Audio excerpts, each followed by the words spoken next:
యోబు గారు యోబు గ్రంథము 10వ అధ్యాయము 1వ వచనం అండి. చదవండి అమ్మ ఒకరు.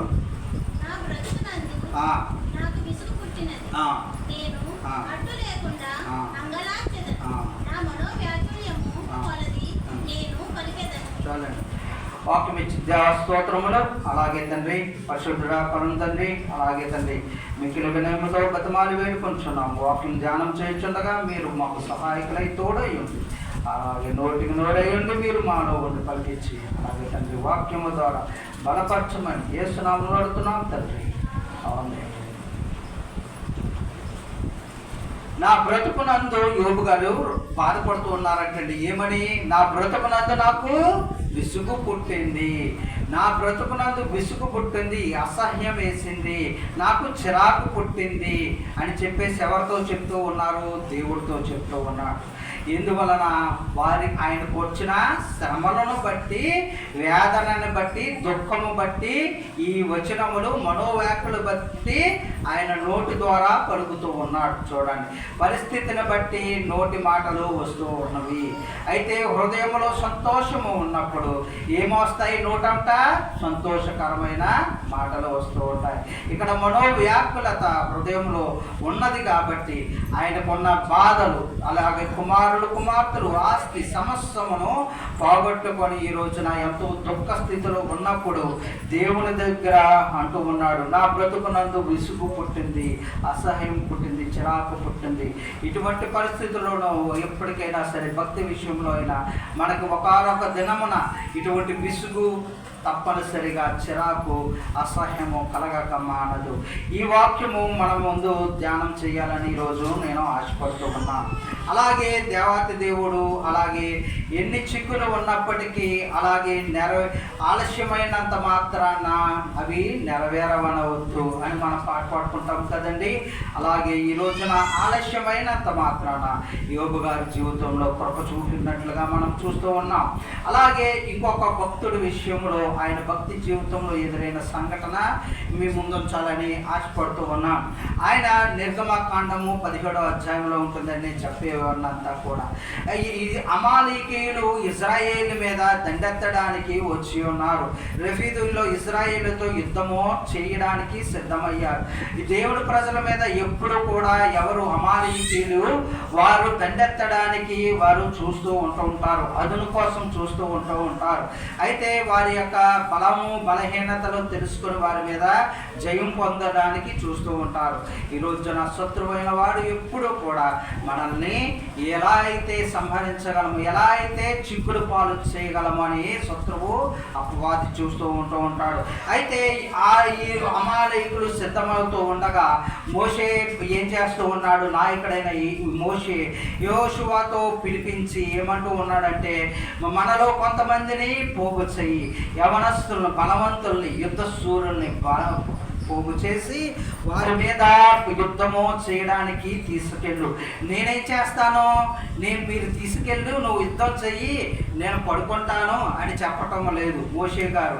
ఆయన ఒక మంచి నాయకుడు. ఆ నాయకుడు ఏమంటూ ఉన్నాడంటే, మీరు యుద్ధము చేయండి, నేను కొండ శిఖరము ఎక్కి చేతులెత్తి దేవుని కర్ర పట్టుకొని ప్రార్థన చేస్తూ ఉంటాను.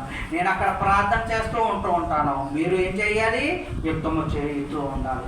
ఈ రోజున మన విజయానికి ఒక కుమారుల విజయమైన, కుమార్తెల విజయమైన, అలాగే కుటుంబ ప్రార్థనలు, అలాగే తండ్రి గారి ప్రార్థన అయినా, అలాగే సంఘంలో ప్రార్థన అయినా, అలాగే యాజకుడి ప్రార్థన అయినా మనకు తోడుగా ఉంటూ ఉన్నది. ఈ రోజున ఆ రోజున మోషే ఈ విధముగా నిర్ణయం తీసుకున్నాడు. కొండ శిఖరము అనగా ఆయన పైకి ఎక్కడము, అది ఎంతో శ్రమతో కూడుకున్న పని. అలాగే వెళ్ళారు. ఆయన కూడా ఎవరు వెళ్ళారంటే అహరోను హూరు కూడా వెళ్ళారు సహాయముగా. వారు కొండ ఎక్కారు శిఖరము. ఆయన కర్ర చేతి పట్టుకొని ప్రార్థన చేస్తూ ఉన్నారు. వారేమో యుద్ధం చేస్తూ ఉన్నారు. సరే, ప్రార్థన చేస్తూ ఉన్నారు. ఎంతసేపు చేశారు? చేతులెత్తి ఎంతసేపు ఉండగలమండి? చేతులెత్తి ఇంచుమించుగా చెప్పండి. 10 నిమిషాలు ఉంటాం. మహా అయితే 1 గంట ఉండగలం. తర్వాత గంట. ఆ తర్వాత ఏమొస్తాయి? చేతులు నొప్పి వస్తాయి. చేపలు ఉన్నప్పుడు మోషే గారు ప్రార్థన చేయగా చేతులు అలాగే దించుకొని మరలా అక్కడ సేద తీరినప్పుడు ఏమని వార్త వచ్చేదంట? అయ్యా అయ్యా ఏమని, యుద్ధంలో మన వారు ఓడిపోతూ ఉన్నారు అని వార్త వచ్చేదంట. అయ్యో అని చెప్పి మరలా మోషే గారు ఏం చేసేవారు? చేతులెత్తి ప్రార్థన చేసేవారు. చేతులెత్తి ప్రార్థన చేస్తే మరలా ఉండేటప్పుడు మరలా అదే వార్త వచ్చేదంట. ఈ విధమైన వార్త వచ్చేది, అయ్యా మన వారు. అప్పుడు మోషే గారు శిష్యులు కనిపెట్టారు, ఏంటి, చెయ్యి ఎత్తినప్పుడు మాత్రమే విజయం వస్తుంది, చెయ్యి దించిన వెంటనే ఏమొస్తుంది? అపజయం వస్తుంది, చెడు వార్త వినవలసి వస్తుంది. మోషే గారు కనిపెట్టారు. అయితే నేను చెయ్యి ఎత్తే ఉంచుతాను, యుద్ధంలో నెగ్గే వరకు అని నిర్ణయించుకున్నాడు. అయితే చేతులు ఎత్తుకొని అలాగే ప్రార్థన చేస్తూ ఉన్నాడు.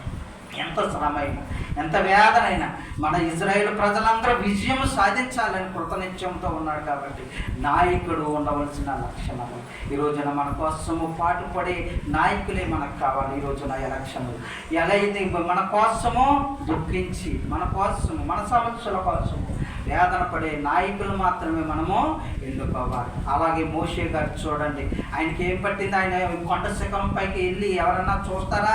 చూడరు. అక్కడ ఏం చేస్తున్నాడో ఎవరికి తెలుసు. కానీ ఆయన నిత్యము ప్రార్థన చేస్తూ ఉన్నాడు. చెయ్యి దించలేదు. చెయ్యి దించకపోతే వారి కూడా ఉన్న వారికి అలాగే బాధ కలిగింది. ఆయన అలా ఉండడము ఎవరికైనా బాధ. ఆయన ఏమో దించలేడు. అయితే వేదన. అప్పుడు ఏం చేశారు? కూడా ఎవరు? ఇద్దరే ఉన్నారు. ఎవరంటే అహరోను, హూరు, ఇద్దరే ఉన్నారు. వారిద్దరు ఏం చేశారంటే వెళ్ళి గబగబా వెళ్ళి చూసి ఒక రాయి తెచ్చి ఆయన కూర్చోబెట్టారంటే, కూర్చోబెట్టి ఏం చేశారంట? వారు రెండు చేతులకి ఇటువైపు పట్టుకున్నారంట. ఆయనకి సహాయము చేశారు. ఆ సహాయము చేస్తే అయితే ఆ పొద్దస్తమానం రాత్రి అంతా కూడా అలాగే ఉండిపోయారంటే, అలాగే ఉండిపోతే అప్పుడు విజయము సాధించాడు యోషువ. వారందరినీ కూడా సంహరించి విజయం సాధించినట్లుగా చూస్తూ ఉన్నాం. ఇక్కడ విజయానికి గల కారణము ఈయన త్యాగము, ఈయన సమర్పణ. అయితే చేతులు ఉంచి ప్రార్థన చేయడము. అయితే ఆయనకి బలహీనము. అప్పుడు ఎంత విసుగు వస్తుందండి, ఎంత చిరాకు వస్తుంది, ఎంత నీరసం వస్తుంది. అసలు ఎందుకు వచ్చింది? ఓడితే ఓడారులే అని చెప్పేసి మనమైతే ఏం చేస్తాము? దించిపడేస్తాము. కానీ ఆయన ఏం చేశారు? వారందరి కోసము ప్రార్థన చేయడానికి, విజయము కోసము, అలాగే సహాయము, తోటి సహాయకులు కూడా సహాయం చేయడం ద్వారా రాత్రంతా ఉండే శక్తి వారికి వచ్చింది. బలహీనత, విసుగుదలలో వారికి ఒకరినొకరు ఏ విధముగా సహాయము చేసుకున్నారు. అలాగే ఈ రోజున మనం అందరము భక్తి విషయంలో, కుటుంబ విషయంలో సమస్యమును విసుగుపోయి ఉన్నప్పుడు మనము చేతులెత్తి ప్రార్థన చేయడానికి మనకి శక్తి సరిపోదు, అలాగే భక్తి సరిపోదు. అటువంటప్పుడే మనము ఒకరినొకరు బలపరుచుకోవాల్సిన అవసరము ఉన్నది. అలాగే ప్రార్థనలో ఎదిగి మనము విజయము సాధించవలసిన అవసరమై మనకి ఉన్నదని వాక్యం ద్వారా సెలవిస్తూ ఉన్నాను. అలాగే ఇక్కడ కీర్తనకారుడు ఇంకొక వాక్యం ఉంటుందండి, 69:3 కీర్తనలు, నేను మొర్రపెట్టుట చేత అలసి ఉన్నాను, నా గొంతుక ఎండిపోయాను. చూసారా, యోబు గారు కూడా ఏమని చేస్తున్నారు? నేను అడ్డు అదుపు లేకుండా అంగలార్చెదను, ఏడుస్తూ ఉన్నాను. ఎందువలన? ఆయనకున్న శ్రమను బట్టి. దావీదు కుమారుడు కూడా ఏమంటూ ఉన్నాడు? నేను మొర్రపెట్టుట చేత అలసి ఉన్నాను, నా గొంతుక ఎండిపోయాను. గొంతుక ఎండిపోయింది, అంతలా మొర్రపెట్టుతూ ఉన్నాడు. అయితే ఆ వేదన, ఆ శోధన బట్టి అంతలా అంగలార్చినప్పుడు గొంతుక ఎండిపోయింది. ఆ గొంతుక ఎండిపోయిన గొంతుకి ఏం కావాలండి? నీరు కావాలి, దాహము, నీరు కావాలి, సేద తీరడానికి నీరు కావాలి. అయితే ఈ రోజున మనం అందరము అంగలార్చి ఎండిపోయినట్లయితే మనము దాహము కలిగి ఉన్నాము, మనకి అంగలార్చి మనకి నీరు కావాలి. అది ఏ నీరు? అలాగే అందుకనే యోహాను 4:10 ఉంటుందండి. అయితే సమరయ్య స్త్రీ ఆయన దగ్గరికి ఆయన వచ్చి ఏమంటూ ఉంటారంటే, నీరు అడిగితే నువ్వు అడిగిన వారిని ఎవడో తెలుసుకుంటే ఆయన నీకు జీవజలము ఇచ్చును. ప్రభు జీవజలము ఇవ్వడానికి సిద్ధంగా. ఆయన ఎవరో, మెస్సియా ఎవరినో మనము ముందుగా తెలుసుకున్నట్లయితే ఆయన మనము బహుమానము ఇవ్వడానికి సిద్ధంగా ఉన్నాం. ఆ బహుమానము ఏమిటంటే జీవజలము. ఆ జీవజలము ఇచ్చినట్లయితే అయితే దాహము వేయదు. కాబట్టి అలసిపోము, అలసట అనేది ఉండదు. ప్రార్థన నిత్యము శక్తి దేవాది దేవుడు దయచేస్తాడని వాక్యం ద్వారా సెలవిస్తూ ఉన్నాను. అయితే గలతీయులు 6:9 ఉంటుందండి. ఇక్కడ ఏమని ఉంటుంది? మనుష్యుడు, అదే 6:9 పైవచనంలో నుంచి, మనుష్యుడు ఏమి విత్తునో ఆ పంటనే కోయును. మనుష్యుడు, ఇప్పుడు మనము మామిడి వేసాం అనుకోండి, మామిడి చెట్టే వస్తుంది, అంతేగాని ద్రాక్ష చెట్టు వస్తుందండి. ఏమి విత్తనము వేస్తామో అదే పంట మనం కోస్తాం. వరి అయితే వరి, గోధుమ అయితే గోధుమ, ఏ విత్తనాలు బట్టే మొక్క వస్తుంది, ఆ పంటనే మనము కోస్తూ ఉంటాం. ఇది అందరికీ తెలిసిన సత్యమే. అలాగే ఈ రోజున మనము కూడా శరీరేచ్ఛల్ని మనము విత్తినట్లయితే, శరీరేచ్ఛలను విత్తినట్లయితే మనము ఏ పంట కోస్తామంటండి? క్షయమైన పంట కోస్తాము. అంటే పాడైపోతుంది. క్షయము అనగా పాడైపోతుంది, అక్షయం అనగా శాశ్వతము. శరీరం అనే విత్తనం వేస్తే ఏ పంట కోస్తామంటే మనము క్షయమైన పంట కోస్తాము. అలాగే ఆత్మను బట్టి విత్తాం అనుకోండి, మనం ఏం కోస్తాము? ఆత్మ నుండి నిత్య జీవం అనే పంట కోస్తాము. మన విత్తనము బట్టే పంట కోస్తూ ఉంటామని సెలవిస్తూ ఉన్నాడు. అయితే ఇక్కడ చూడండి, మనము మేలు చేయట యందు విసుగక యుందుము. మేలు చేయట యందు విసుగదల లేకుండా ఉండాలని సెలవిస్తూ ఉన్నాడు. అలాగే సహోదరులు, మనము ఒక్కొక్క సందర్భంలో మనం చుట్టుపక్కల కానీ వాక్యం చెప్తుంది కదా అని చెప్పేసి స్నేహముగానే రాజీపరంగానే మనం వెళ్తూ ఉంటాం. సామరస్యంగా సమాధానముగానే గొడవ పడకుండా వెళ్తూ ఉంటాం. వాక్యం చెప్తుందనే మనము ఎవరైనా వస్తే సహాయం చేయడానికి, అలాగే దర్శన భాగం ఇవ్వడంలోను, అలాగే ఇతరులకు సహాయం చేయడంలోను, సాక్ష్యంలో చెప్పడంలో, ప్రార్థన, అలాగే వాక్యం చెప్తుందని ఇవన్నీ మేలుకరమైన విషయంలోనే కొనసాగుతూ ఉంటాం. కానీ ఒకానొకప్పుడు సమయంలో మనము ఈ సహనాన్ని కోల్పోతామంటే, ఒకానొక సమయంలో ఈ మేలు చేయటం యందు మనము కోల్పోతాం. అసహనము వచ్చినప్పుడు ఏమని ఆలోచనలు వస్తాయి?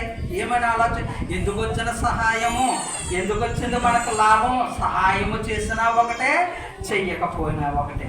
మరలా పొరుగువాడిని ప్రేమించినా ఒకటే, ప్రేమించకపోయినా, గుడికి వెళ్ళినా ఒకటే, వెళ్ళకపోయినాడు, దర్శనం భాగం ఇచ్చినా ఒకటే, ఇవ్వకపోయినాడు. ఎందుకు వచ్చిందిరా బాబు అని చెప్పేసి ఏమై చేస్తాము? మేలు చేయట యందు వెనకడుగు వేస్తూ ఉంటాం. మనము చేయట యందు మేలు చేయట యందు ఏముండాలని చెప్తూ ఉన్నాడు? విసుకక యుందుము. ఎందువల్ల విసుకక లేకుండా ఉండాలి అని చెప్తూ ఉన్నాడంటే, మనము అలయక మేలు చేసితిమి అంటే తగిన కాలమందు పంట కోతుము. చూసారా? మేలు చేసితిమి, అదే మేలు చేసితిమి అనే పంట మనము కోస్తూ ఉన్నాం, మనం విత్తుతూ ఉన్నాం. అంతేగాని విత్తిన వెంటనే కూడా పంట కోసేస్తామండి. దానికి సమయము పడుతుంది. పంట రావడానికి సమయము పడుతుంది విత్తిన వెంటనే. అందుకని ఎందుకండి మేలు చేసేటువంటి పంట మనము ఏం చేస్తున్నాం? విత్తనము వేస్తూ ఉన్నాం.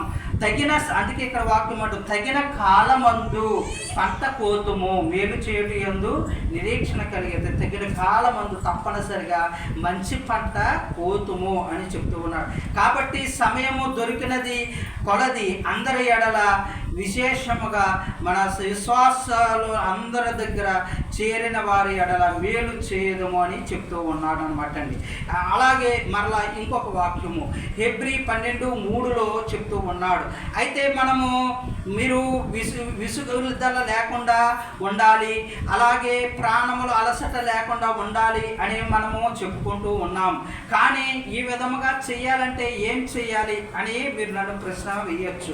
అయితే వాక్యము సెలవిస్తూ ఉన్నది, ఎబ్రీ 12:3 ఉంటుందండి, మీరు అలసట పడకయు మీ ప్రాణములు విసుగయు ఉండునట్లు ఏం చేయాలి అనగా, పాపాత్ములను తనకు వ్యతిరేకంగా చేసిన తిరస్కారం అంతే ఓర్చుకొనన ఆయనను తలంచుకొనుడి.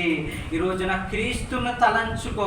నీకు అలసట విసుగుదల వచ్చినట్లయితే ఏం చేయమన్నాడంటే, పాపాత్ముల కోసము ఆయన భారము పడాడు. అయితే ఉమ్ము వేసేయడము, అలాగే సులువ శ్రమలు ఆయన ఏం చేశాడు, ఆయనకి వ్యతిరేకంగా వచ్చిన సాక్షుల పట్ల ఆయన సహనము, ఓపిక, విసుగుదల లేకుండా ఎంతలా ఓర్చుకున్నాడో ఆయనని తలంచుకో.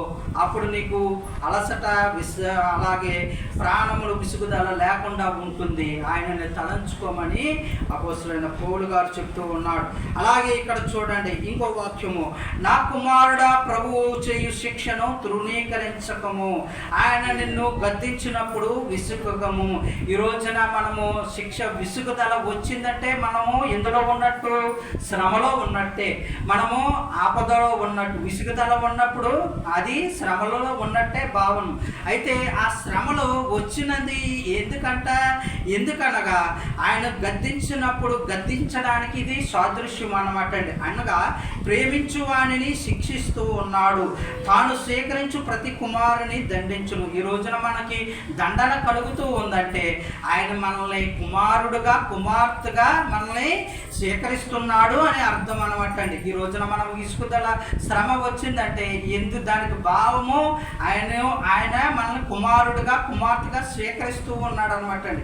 ఎందుకు స్వీకరిస్తూ ఉన్నాడు? ఎందుకనగా ఇక్కడ చూడండి, మనము ఇక్కడ తల్లిదండ్రుల లోకంలో చూసుకున్నట్లయితే ఉదాహరణ, శిక్షించని తండ్రి ఉంటుంటాడా? కుమారులైనా కుమార్తెలైనా శిక్షించకుండా ఉంటాడా? శిక్ష ఉంటూ ఉంది. ఎందువలన దండించడం? ఎందువలన అనగా వారు క్రమశిక్షణలో నడుచుకోవడానికి. అలాగే ఎందువలన? కుమారులు కుమార్తెల పట్ల దేని గురించి? ప్రేమ కలిగి ఈ శిక్ష కలిగి ఉన్నాడు. అనగా వారు కుమార్తెలను ప్రేమిస్తూ ఉన్నాడు కాబట్టి. అలాగే మనల్ని కూడా ప్రభు మనల్ని ప్రేమిస్తూ ఉన్నాడు కాబట్టి మనకి ఈ రోజున అలసట, అలాగే శిక్ష మనము అనుభవిస్తూ ఉన్నాము. అలాగే శిక్షా ఫలము పొందుటకే మీరు సహించుచున్నారు, అలాగే మనము సహించుకోవాలి. దేవుడు కుమారులుగా మిమ్మల్ని చూచుచున్నాడు తండ్రి, అలాగే మనల్ని కుమారులుగా చూస్తూ ఉన్నాడని హెబ్రీ 12:3 రాస్తూ ఉన్నారు. అలాగే